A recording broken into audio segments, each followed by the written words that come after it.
news লাইভৰ বিশেষ অনুষ্ঠান বিশেষ 30 মিনিটলৈ আপোনালোকক স্বাগতম জনাইছোঁ নীৰজ চৌধুৰী এগৰাকী ব্যক্তিৰ নাম কোন সেইগৰাকী ব্যক্তি বহুতেই জানে আপোনালোকে আৰু সেইগৰাকী ব্যক্তিৰ আজি মৃত্যুতিথিত সেইগৰাকী নীৰজ চৌধুৰী যিগৰাকীয়ে গল্প লিখিছিল যিগৰাকীয়ে সাহিত্য ৰচনা কৰিছিল আৰু যিগৰাকী ব্যক্তি আছিল এগৰাকী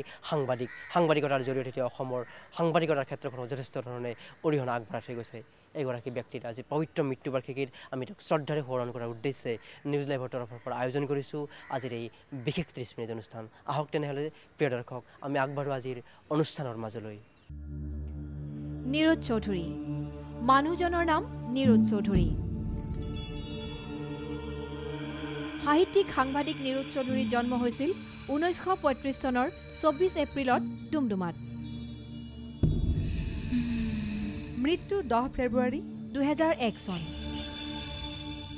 নিজৰ সৃষ্টিৰাজিৰে তেওঁ মুগ্ধ কৰিছিল সকলোকে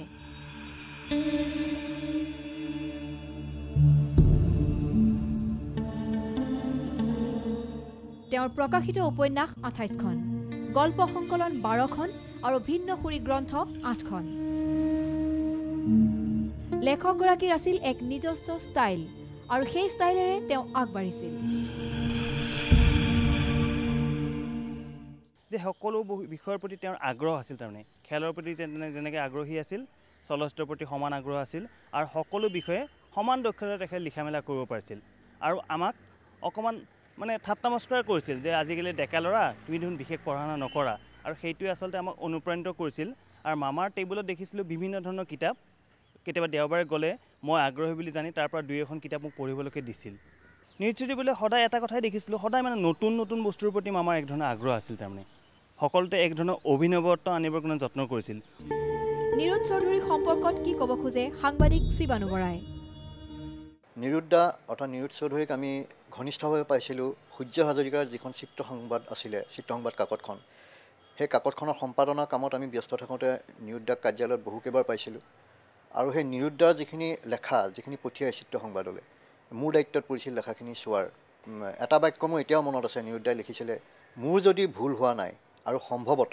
সম্ভৱতঃ ইমান চনৰ কথা আৰু এটা বাক্য লিখে মোৰ যদি ভুল হোৱা নাই তেনেহ'লে লতা মংগেশকাৰে ইমান চনত আমুকটো গীত গাইছিল এই যে মোৰ যদি ভুল হোৱা নাই আৰু সম্ভৱতঃ এই শব্দকেইটা মই কেতিয়াও নাপাওঁ প্ৰায় প্ৰতিটো লেখাতে নিৰুদ্দাৰ এই শব্দকেইটা পাইছিলোঁ আখৰ নীৰজ চৌধুৰীৰ আখৰ আছিল বিশেষ চৰ্চাৰ কাৰণ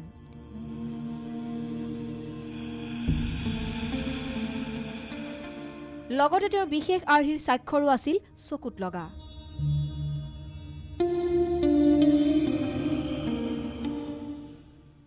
স্বাক্ষৰটোৱে আপুনি মন কৰে তাত দেখিব তাতো এক ধৰণৰ সুকীয়া ষ্টাইল তেখেতে বহন কৰিছিল সদায় মানে ষ্টাইলিছ আছিল মানুহগৰাকী চৌখিন আছিল খোৱা বোৱাটো চৌখিন আছিল লিখা মেলাত চৌখিন আছিল সদায় চেষ্টা কৰিছিল যাতে অসমীয়া পঢ়ুৱে তেখেতৰ লিখা মেলাৰ মাজে নতুন এক ধৰণৰ বস্তুৰ সোৱাদ পায় সেইটো সদায় নীৰজ চৌধুৰীয়ে চেষ্টা কৰিছিল আন্তৰিকতাৰে কৰিছিল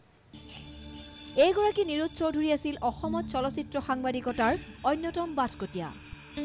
অসমবাণীৰ চিনেমা পৃষ্ঠাত তেওঁ সেই ইণ্টাৰনেট টিভি নথকা সময়খিনিতে যথেষ্ট তথ্য সমৃদ্ধ লেখা অন্তৰ্ভুক্ত কৰিছিল